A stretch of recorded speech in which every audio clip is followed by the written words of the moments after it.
I'm going to talk about hive inspections. And, you know, hive inspections for those who are seasoned beekeepers, it's just something you do. It's ingrained in you. You figure it out, your shtick, and you go and you do it. But for the new beekeeper, it's a whole new experience that you have to learn. And I'm going to approach it from the new beekeeper angle, and perhaps for the experienced beekeeper, I'll bring some things that you hadn't considered or whatever. Forgive the Rambo look, I melt when it is like this, so it's just to keep the sweat out of my eyes. So what I want to talk about is, yes, a hive inspection starts with diving into the hive, but a hive inspection starts so much before that. When you go to inspect a hive, there's just basic things that you need to do. What I'm going to try and do is talk about the preparedness side and the objective side, and I'll explain what that means in preparation for doing a hive inspection. So preparedness, obviously you need equipment to do. Really all you need is a hive tool probably, but presumably you want your beekeeping suit or your veil, you want a smoker, you want whatever you have in your kit, a brush, something to light the smoker, all of those things. But when you go to inspect a hive, you have an objective. Are you just going to go look at the hive from the outside? Or are you physically going to go inside the hive? Are you going to go in the hive to make sure you're queen right, which is something that you do several times a season? Or are you going inside the hive for some sort of management practice? By management practice, maybe you're going to be replacing frames or rearranging the box in preparation for fall, things like that. So as a beekeeper, you'll get in the habit of knowing how to prepare your kit before you go out to your apiary. I brought my tried and true lawn cart that I use just to show, and as I talked to Charlie the other night, I know he uses a little red wagon. Everybody probably has some means of conveyance, because when you're bringing equipment out and you're checking 2, 3, 4 hives, whatever it is you have, a lot of times you want to bring a kit. Some people I know use the little canvas bags that you could buy, like a toolkit type thing that you could buy at a box store. Whatever suits you. I use a bucket. A bucket is another option. A lot of people use a bucket because they have the fuel in the bottom of it. So when you get to go to an inspection, one of the things that you want to do that we don't typically look at is you want to make sure your equipment is ready to go. I'm going to touch upon something that sounds really goofy, but is something to consider. So if you read, or in my case I listened to The Hive and the Honeybee by Langstraw from the 1800s, he had a chapter devoted to hygiene of the person, and he was focused on body odor, right? Because sometimes body odor is defensive to the bees. You're out mowing the grass, doing whatever all day long, you throw on your bee suit and you go out at the end of the day and stand there and all of a sudden the bees are aggressive. So you might want to take those things into consideration. Make sure your equipment is clean. You were out in the apiary 3 days ago, you got stung on the hand, you have the pheromone on your gloves, and all of a sudden you're wondering why they're aggressive. So keep your stuff clean. Wash your suits, wash your gloves. Be prepared in that way. So when you go out, you're ready to go. My suggestion is come up with a routine that works for you, and a routine that's going to help you have successful inspections and something that you can live with. There are people who go through inspection processes that are like going to structured boot camp, and there are other people who give it no thought other than walk out there with their hive tool and crack the thing open and see what's going on. That's your preference and your mode, right? I'm somewhere in the middle. I go out with an objective always. I bring my phone with me, which by the way I know transmits signals, and sometimes the bees don't like it and all that, but I record everything. There were inspection sheets handed out. These are ones that I made after looking at a bunch of different forms that are out there. There's others that are available to you. You could go to, I think, Datan or Brushy Mountain has one. And when you're looking at this really provides you a reasonable guide of how to do an inspection. So one of the reasons we came here today is look at the weather. It's overcast, it's threatening, it's going to rain. This may not be the ideal day to be in your bees. They may not want to go out and forage today. and they may not want you in the hive. And generally what happens when you get to a beehive that has a temperament, you'll know it. You'll just know, you'll get that feel. It's like talking to your kids or to friends. They're just in a good mood or they're not, right?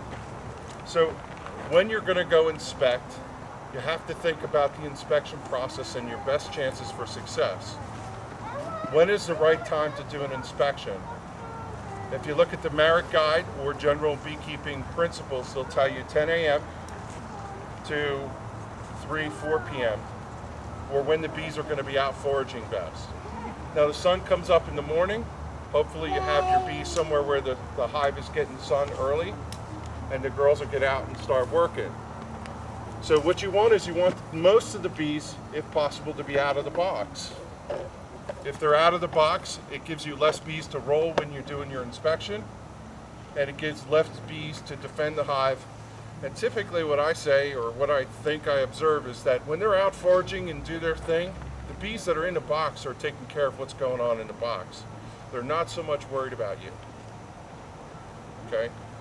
You want to track, for your own personal edification, what the weather's like. I always start my recording while I'm standing in the apiary with, it's 4 o'clock in the afternoon, the sun is shining, it's 70 degrees, there's a light breeze, and I'm now going to go do my inspection. You also want to make note of things that potentially happened ahead of time that could impact this. It's been raining for 6 days, and on the 7th day I am out here doing a hive inspection and the sun is shining today. Those are important things that you want to kind of just keep records of. And if you listen to what Carly told us, keeping records is one of the secrets of beekeeping, so you can go back and reproduce what you have going on. You're going to look at your hive configuration and you're going to figure out what it is you want to achieve for the hive configuration. That makes a difference. If you're Roger and you're working in a long hive, or if you're May and you're working in a Langstroth hive, your approach is going to be different. I'm going to focus on Langstroth because I think that's what most of us have. I'm not sure what the setup is for a hive configuration in everybody's apiary. In my particular apiary, because of certain reasons of choice, my hives are 50 yards apart. They're not standing next to each other in one spot. I've read that reduces robbing, and I've read that just is maybe a better practice as far as bees swapping hives and carrying things. Plus the fact that I set it up in one spot and I don't know if I exactly like that spot, so I moved it to another one, and now I'm on my third one. I'm trying to figure out where ultimately I want to put it. So I want you to understand it wasn't that much thought going into it. But there's a good side effect for this, and the side effect is I could walk up to my hive and I could walk all the way around my hive without standing in front of the hive that's right next to it. So if you have your hives sitting literally next to each other and you're trying to do an inspection and you have 3 of them, how do you work on hive number 2 without interfering with these, other than literally having to stand behind the hive? And then if you're standing behind a hive and you have something like a back entrance, you get that creative, then you really have challenges. So one thought you might consider at some point when you break down and go back to next season is, how do you have your hives placed? I would suggest that it would be nice to be able to walk completely around your hive and not encumber other ones. Personal preference, but just an idea to help you through the inspection process. When you're going to go inspect and you have your objective, get your kit together, get your smoker, get your fuel, get everything you need and go out. And then what I'd say to you is, I'll take a hive to, if you've ever listened on my podcast site to my personal inspections, and I post them in all their glory out there for people to listen, I'm like really bad at this. I'm knocking equipment over, I'm banging frames. You hear me apologizing like, oh, sorry girls, clunk, I dropped the frame. I'm kicking my bottom board over. You know, hopefully you're better at that, and I'm trying to work on that stuff. But if you follow how to do an inspection, say from the Merit Guide, they tell you to do certain activities when you go into your hive. So I don't know if you all want to get up and walk over here, but I'm physically going to work at this location and talk a little bit about it. And let me tell you what I have. We put a bottom box under here to emulate a stand. There's a solid bottom board and a 2-deep setup. It's what typically most people have in New Jersey. This box literally has comb in it, came out of a hive 2 weeks ago. Some of it's got pollen, brood, some of it's got capped honey, and so on. So what I'm going to try and do is go through the physical process here. Obviously there's no bees in the box as we brought it over here today. So you can stay put. I'm sure you can see what I'm going to do, and I'll telescope what I have. I light my smoker in the garage, and I know we have a smoker. I don't know where I put it, Bob. I had a Maxwell House container like that with fuel in it. You got it. Oh, I know where it is. It's in my kit where it belongs. Hidden in plain sight. I'll use it.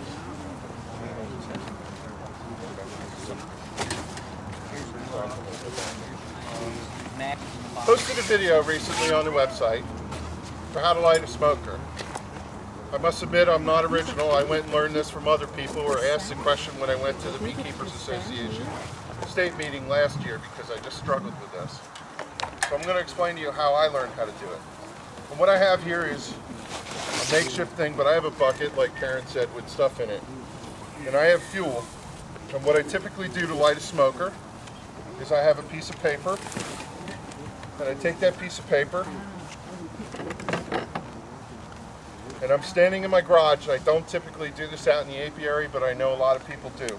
I'm going to light this piece of paper, and I'm going to risk embarrassing myself if I don't get this to work 100%. And I'm not going to do what I did on the video and use the stick to push the burning thing down. Now I'm going to let that piece of paper burn. Burn. I want to see flames. And if it's not burning, I'm going to try and light it again. I got flames. That paper is burning in there. I'm going to take just a small amount of fuel and I'm going to get that started. I'm going to put that on and I'm going to puff it. I want to see that fuel burn. Let me not stand downstream. I see flames. I'm thinking you see flames. Yep. Add a little bit more. Lightly. Here, what I want to do is I want to start a fire in the bottom. You're going to smell nice when you get home. Yeah. I went to a soccer meet the other day and somebody goes, somebody smells smoke? Guess what I was doing before I one went. of the local barns. Let me put this down. He's going to get arrested. That's what's going to happen. I have paper burning in the bottom and I have smoke. Oh my God. Right? Ooh, Hey, this nice is what we're looking after. smoker there. I've not packed it down real tight. I want a fire in the bottom, and I've got one. Boy, do I have one. Okay. I'm going to keep adding fuel. Now, I don't know that we really need this thing to burn, but here's what I'm going to do. I'm going to put the fuel in, and as I go along, I'm going to keep giving a couple puffs, and now I'm going to start tamping it down, and I'm going to pack it. If you've got 2 hives, 3 hives, backyard beekeeper, I don't think you need to load this thing to the top. If you're staying and you're leaving for the day and you're going to go out and inspect 40 to 50 of them, you're going to pack this thing full. And in theory, if you do it well and you pack it down, it should burn from the bottom up. Okay? And you should be good to go. And you cap it off. Some people will put a cork in here. Roger has wine corks galore. I have a stick that I whittled and put in. And you're going to put this in your cart or side. Again, hot, burns. So when you're dealing with a smoker, be careful with these things. All right, so I'm just going to set this aside now. And actually, I'm going to move this out of the way. I have my smoker lit. I'm ready to go do my inspection. One more look through on my box. I have everything I need. I'm going to come out to the apiary. Oh, and before I go there, here's a piece of punk wood. Fuel. This thing, if you feel it, it's light. There's nothing to it. You could break this off and use it. People use straw, hay. I don't remember which is the right term. You could buy the pellets if you're so inclined from a beekeeper.